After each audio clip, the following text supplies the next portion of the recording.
चलिए बच्चों, आज अपन देखेंगे और अगली कॉलिगेटिव प्रॉपर्टी वो है depression freezing point. Depression freezing point, तो सबसे पहले डिप्रेशन फ्रीजिंग पॉइंट पढ़ने से पहले हमें जानकारी होनी चाहिए what do mean by freezing point. Freezing point कैसे क्या होता है, तो ये क्या है बच्चों फ्रीजिंग पॉइंट। बच्चे सोचते हैं कि किसी भी लिक्विड का वह टेम्परेचर जिस पर फ्रीज हो जाए, जम जाए, बस फ्रीजिंग पॉइंट इतना कह देना पर्याप्त समझते हैं, लेकिन ऐसे नहीं, इसको इस तरह से बोलना पड़ेगा बच्चों। वह टेम्परेचर जिस पर किसी भी लिक्विड का वेपर प्रेशर उसकी सॉलिड फेज के वेपर प्रेशर के बराबर हो जाए, वो उसका फ्रीजिंग पॉइंट कहलाता है। क्या? The temperature of the any substance, the temperature of any substance at which its vapour pressure in its liquid phase becomes equal to the vapour pressure of its solid phase is called its freezing point, is called the freezing point of the substance. किसी भी substance का freezing point क्या है, उसकी liquid phase का किसी भी substance का फ्रीजिंग पॉइंट वह टेम्परेचर है जिस पर उसकी लिक्विड फेज का वेपर फेज उसकी सॉलिड फेज के वेपर प्रेशर के बराबर हो जाता है, वो उसका फ्रीजिंग पॉइंट कहलाता है। तो क्या? It is the temperature at which the vapor pressure of the liquid phase, the vapor pressure of the liquid phase of any substance becomes equal to the vapor pressure of its solid phase is called freezing point। अब अपन को तो आज बात करनी थी depression freezing point की। Depression freezing point ये क्या है बच्चों, तो ध्यान रखिएगा जरा, किसी भी सॉल्वेंट में जब नॉन वोलेटाइल सॉल्यूट मिलाते हैं तो उसके फ्रीजिंग पॉइंट में कमी आ जाती है, वो कमी ही डिप्रेशन फ्रीजिंग पॉइंट कहलाएगी। कैसे? डेफिनेशन कैसे बोले? When we add a non volatile solute to a solvent, when we add a non volatile solute to a solvent there will be a decrease in the freezing point, this decrease in freezing point is known as depression freezing point। Depression freezing point, तो इसका क्या मतलब हुआ भाई?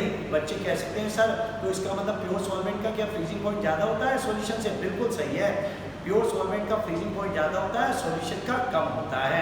कैसे भाई? जब तुमने नॉन वोलेटाइल सॉल्यूट मिलाया तो डिप्रेशन हो गया, कम हो गया, तो सॉल्यूशन तो हो गया, सॉल्यूट को जब आपने मिला दिया सॉल्वेंट में इट बिकम सॉल्यूशन, और सॉल्यूशन का फ्रीजिंग पॉइंट कम होता है।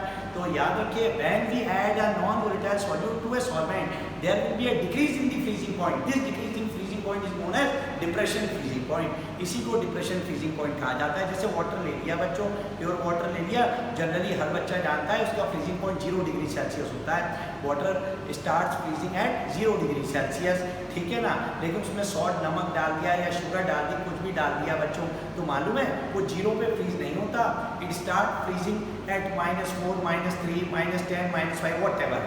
याद रखना है जरा। तो मान लो अगर आपने सॉल्ट मिला दिया वाटर में, अब उसको फ्रीज करने की कोशिश की, तो मालूम है वो कितने पे फ्रीज होगा? -4 -5 वगैरह पे फ्रीज होगा। तो बच्चों उसमें जो कमी आई, पहले 0 पे फ्रीज हो जाता था, अब -5 में, तो 5 डिग्री कम हो गया, तब जाके फ्रीज होना स्टार्ट होगा। तो मेन मुद्दे की बात क्या है, ध्यान दीजिएगा जरा, आप लोग ध्यान दीजिएगा कि जब भी कभी नॉन वोलेटाइल सॉल्यूट को किसी भी सॉल्वेंट में डिसॉल्व करते हैं तो उसके फ्रीजिंग पॉइंट में होने वाली कमी ही डिप्रेशन फ्रीजिंग पॉइंट कहलाती है। When we add a non volatile solute to a solvent there will be a decrease in freezing point, this decrease in freezing point is known as depression freezing point. Simple way में कह सकते हैं solvent का freezing point ज़्यादा होता है solution की तुलना में, इसलिए क्या हो जाएगा, सॉल्वेंट का फ्रीजिंग पॉइंट में से माइनस कर देंगे सॉल्यूशन का फ्रीजिंग पॉइंट, उसी को डिप्रेशन फ्रीजिंग पॉइंट कहेंगे। मतलब ये डिफरेंस है फ्रीजिंग पॉइंट किसका? सॉल्वेंट और सॉल्यूशन के फ्रीजिंग पॉइंट का डिफरेंस है। ध्यान दीजिएगा जरा, इधर देखिएगा, डिप्रेशन फ्रीजिंग पॉइंट क्या होगा बच्चों? Freezing point of solvent, freezing point of solvent minus freezing point of solution, freezing point of solution is called depression freezing point. तो डेल्टा टी बराबर ये फ्रीजिंग पॉइंट ऑफ सॉल्वेंट मैंने T not से show कर दिया और freezing point of solution को TF से। तो ये याद रखिएगा जरा, इधर देखिएगा जरा, फ्रीजिंग पॉइंट ऑफ सॉल्यूशन को TS से शो कर दिया, TS से।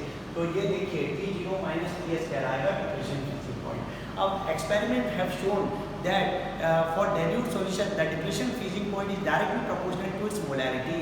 डिफरेंट एक्सपेरिमेंट से पता लगता है कि जो डिप्रेशन फ्रीजिंग पॉइंट है dilute सॉल्यूशंस के लिए वो उसकी मोलैरिटी के डायरेक्टली प्रोपोर्शनल होता है। तो यार देखना, since we know that for dilute solution the depression freezing point is directly proportional to the molarity of the solution, to the molarity of the solution, therefore delta TF बराबर हो गया KF।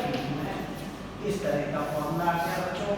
ये depression freezing point है KF, cryoscopic constant, molar depression constant, cryoscopic constant M molarity है, molarity of the solution है KF क्या है, cryoscopic constant, cryoscopic constant कहलाता है या मोलर डिप्रेशन कांस्टेंट भी कहते हैं इसे। अब ये KF को डिफाइन करना हो तो कैसे करें, इसी फॉर्मूले को इस तरह से लिख दिया बच्चों, हमने अभी तो देखा डेल्टा KF बराबर KF इक्वल है, तो ऐसे सॉल्यूशन जिनकी मोलैरिटी 1 होती है, ऐसे सॉल्यूशन जिनकी मोलैरिटी 1 होती है, उन सॉल्यूशन में होने वाला डिप्रेशन फ्रीजिंग पॉइंट ही KF के बराबर होता है या KF कहलाता है। थोड़ा डिफरेंट वे में बोलेंगे बच्चों, on dissolving 1 mole of solute, 1 mole of non-volatile solute into 1 kg of solvent, there will depression freezing point occur. This depression freezing point is called KF. या फिर और घुमा देते हैं बच्चों, the depression freezing point produced on dissolving 1 mole of non-volatile solute to 1 kg of solvent is called KF, is called cryoscopic constant. क्या the depression freezing point produced on dissolving 1 mole of non-volatile solute into 1 kg of solvent is called depression freezing point. It is called cryoscopic constant or we can say molar depression constant, इस तरह से भी कहा जाता है। तो KF जो भी KF या KB होता है, it is a characteristic for a particular solvent, हर एक सॉल्वेंट की अपनी कैरेक्टरिस्टिक होती है और एक कांस्टेंट होता है हर एक के लिए। जैसे बच्चों वाटर के लिए बात करूं, और वाटर KF की वैल्यू 1.86 होती है बच्चों। इसी प्रकार फॉर इथाइल अल्कोहल KF की वैल्यू 1.99 होती है। ऐसे हर एक सॉल्वेंट का अपना KF होता है बच्चों, हर एक सॉल्वेंट का अपना KF होता है। अब इसकी यूनिट की बात करें तो यूनिट की बात पे आए तो जरा ध्यान दीजिएगा, इधर देखिएगा KF की यूनिट क्या होती है। तो KF की यूनिट चाहिए अपन को फॉर्मूला पता है, डेल्टा TF बराबर KF इनटू m, तो KF बराबर हो जाएगा डेल्टा TF अपॉन m। तो delta TF depression freezing point हो तो याद रखें उसको केल्विन में नापते हैं टेम्परेचर को, मोलैरिटी को तुम्हें पता है मोल्स पर केजी ऊपर आ गया, तो KF की यूनिट हो जाती है kelvin into KG per mole, kelvin into KG mole inverse या kelvin into KG per mole, ये KF की यूनिट हो जाती है। अब और जरा ध्यान दीजिए बच्चों, इसी फॉर्मूले को और इलाबोरेट करें तो ध्यान दीजिएगा जरा, ये डेल्टा TF बराबर KF इनटू m हो गया, मोलैरिटी को तोड़ के लिखा। मोलैरिटी अपन जानते हैं it is the number of moles of solute which is present in 1 kg of solvent, number of moles of solute which is present in 1 kg of solvent. तो delta TF बराबर KF into m, molarity की WB upon mg, नीचे mass of solvent in kilogram. अब बच्चों याद रखना, अपन को अगर मास ऑफ सॉल्वेंट ग्राम में दिया हो न्यूमेरिकल में तो we have to convert it in kilogram. तो पहले देखें अगर ग्राम में दिया हो तो क्या फॉर्मूला हो जाएगा, डेल्टा TF बराबर KF into WB upon mg, नीचे WA अगर ग्राम में दिया होगा तो अपन को 1000 से डिवाइड करना पड़ेगा, किलोग्राम में कन्वर्ट करने, तो ये फॉर्मूला हो जाएगा। इस तरह से अपन यहाँ डिप्रेशन फ्रीजिंग पॉइंट को निकाल सकते हैं। ध्यान रखिएगा जरा, क्या डिप्रेशन फ्रीजिंग पॉइंट को निकाल सकते हैं। अब डिप्रेशन फ्रीजिंग पॉइंट निकालने के कुछ प्रैक्टिकल मेथड भी होते हैं, जैसे रास्ट कैम्फर मेथड, ध्यान रखिएगा जरा, कॉकटेल मेथड वगैरह कई मेथड होते हैं। ऐसे ही बच्चों ये KB निकालने के लिए, ब्लोस्कोपिक कांस्टेंट निकालने के लिए भी कई मेथड होते हैं, लैंड्सबर्गर मेथड वगैरह होते हैं, कॉकटेल मेथड वगैरह होते हैं, ऐसे इनके भी होते हैं। वो प्रैक्टिकल मेथड इनके अपने सिलेबस में मेंशन नहीं है, इसलिए अभी नहीं पढ़ रहे। अब इसी में थोड़ा सा और आगे बढ़ें तो ध्यान दीजिएगा जरा, और आगे बढ़ते ही भाई ध्यान रखिए जरा। अब बात करते हैं KF और KB का बच्चों थर्मोडायनामिक रिलेशनशिप। क्या मतलब है यार, KF और KB के लिए KB निकालने के लिए अगर फॉर्मूला चाहिए तो KB के लिए एक थर्मोडायनामिक फॉर्मूला होता है, KB बराबर हो जाता है R into TB square upon 1000 into LB। अब बच्चों यहाँ KB कैसे निकल के आएगा, यहाँ KB देखिए R का मतलब है gas constant, universal gas constant. TB यहाँ क्या मान लिया बच्चों, boiling point of solvent, boiling point of solvent है, बॉइलिंग पॉइंट ऑफ सॉल्वेंट 1000 तो ठीक है। LB latent heat of vaporisation, latent heat of vaporisation ये हमेशा कैलोरी पर ग्राम वगैरह में दी जाती है, कैलोरी पर ग्राम वगैरह में दी जाती है, या जनरली अपन जूल पर ग्राम 1 ग्राम के लिए होती है लेटेंट हीट ऑफ वेपराइजेशन। तो एक KB का, लेकिन आजकल बच्चों याद रखिएगा कोई सी भी हीट हो पर मोल देखते हैं तो इसकी जगह डेल्टा एच वेपराइजेशन आता है, बोले तो एंथैल्पी ऑफ वेपराइजेशन का यूज होता है, जो एक मोल के लिए होती है, ये पर ग्राम के लिए होती है। तो क्या होता है, अब मोल में कन्वर्ट करना तो उसे मोल के मास से डिवाइड करना पड़ेगा। तो फिर फॉर्मूला जो आजकल चल रहा है बच्चों, जो एनसीईआरटी में Kb बराबर R into MA into Kb square upon 1000 into delta H vaporisation. ध्यान दीजिएगा जरा, अब ये आइडर ये वाला फॉर्मूला यूज करो या ये, दोनों से आंसर सही आएगा।